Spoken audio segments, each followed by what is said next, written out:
নির্বাচন শিলান্যাসের ঝড় কাটিগড়ায়, জিতবো 100%, তবে মাথার ঘাম পায়ে ফেলেই জিতবো পরিমল। নির্বাচন দোরগোড়ায়, শিলান্যাসের ঝড় উঠল কাটিগড়ায়। বাস্তবে এসবের ফলন কতটুকু ঘটবে তা অবশ্য সময়ই বলবে। যাই হোক, ভোটের মুখে শিলান্যাসে হিড়িক পড়ল কাটিগড়ায়।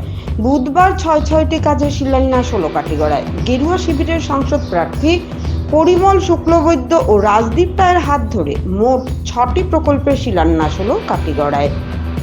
কাটিগড়ার Jalalpur Bagan, Gumra Bagan, Kalain higher secondary school, Kalain Saraswati Vidyaniketan, Ambikacharan high school, Tarinipur school ইত্যাদিতে শিলান্যাস। বক্তব্য প্রসঙ্গে সাংসদ প্রার্থী পরিমল বাবু জানান, তিনি 100% জয়ী হবেন, কিন্তু মাথার ঘাম পায়ে ফেলতে হবে। পরিশ্রম করে ফল লাভ করার মধ্যে আলাদা আনন্দ রয়েছে। এরপরই পরিমল বাবু তাবু সরকারের আমলের উন্নয়নের ফিরিস্তি তুলে ধরেন। তো সেই সময় আমরা 1.5-2 বছরের প্রধানমন্ত্রী ভারতবর্ষে দেখে যে এইটার সময়কাল যদি ছেড়ে দেই, তাহলে এইবার আমাদের প্রায় 17টা লোকসভা সময়কাল শেষ হয়েছে।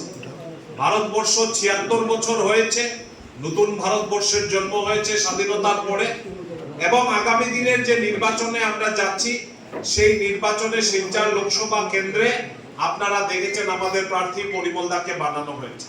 এটার পেছনে কারণ আসন সংরক্ষণ করা হয়েছে ভারতের সংবিধান মেনে, ডিলিমিটেশন প্রক্রিয়া হয়েছে, এবং ডিলিমিটেশন প্রক্রিয়ার পরে আমরা পরিমল দাকে আমাদের নেতা, আমাদের নায়ক হিসাবে চিহ্নিত করে আমরা এগিয়ে যাচ্ছি।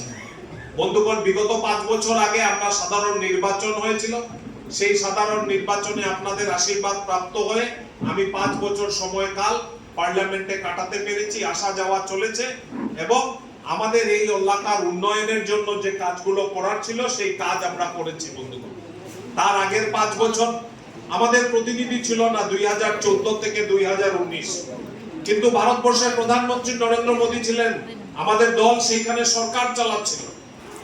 তার আগে আমরা এরকম বিগত 30 বছরে হয়েছে যে সরকারে ভারতীয় জনতা পার্টি দিল্লিতে ছিল, আমাদের এখানে কংগ্রেসের সংসদ হয়েছে, এবং দিল্লিতে যদি অটল বিহারী সরকার ছিল তো আমাদের এখানে কংগ্রেসের সংসদ হয়েছে।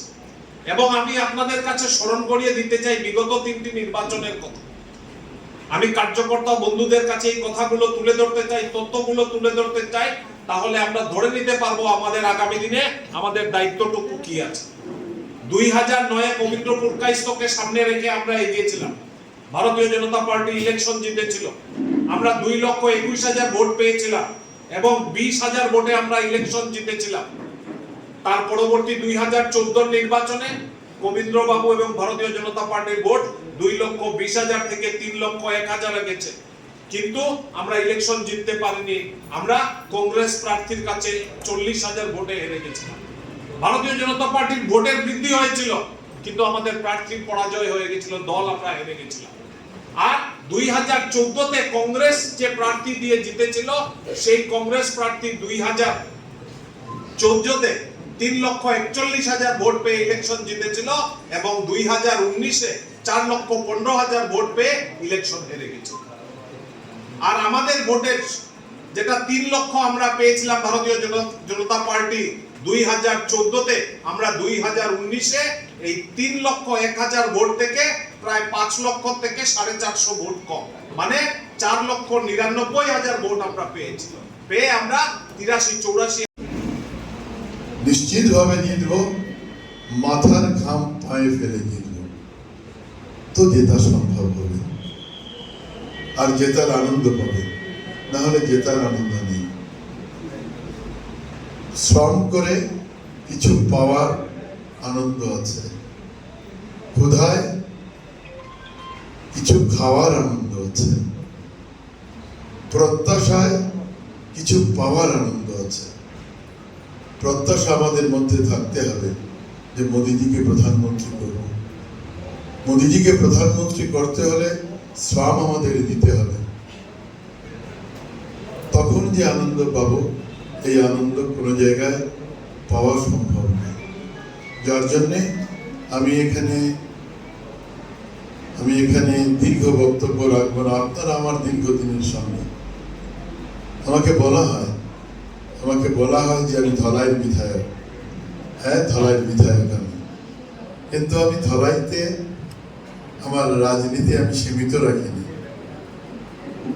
আমি যখন, আমার মনে আছে কবীন্দ্রবাবুদের কথা, আজকেও তিনি আছেন, যাইনি এখনো, যাবো 2-1 দিনের মধ্যে।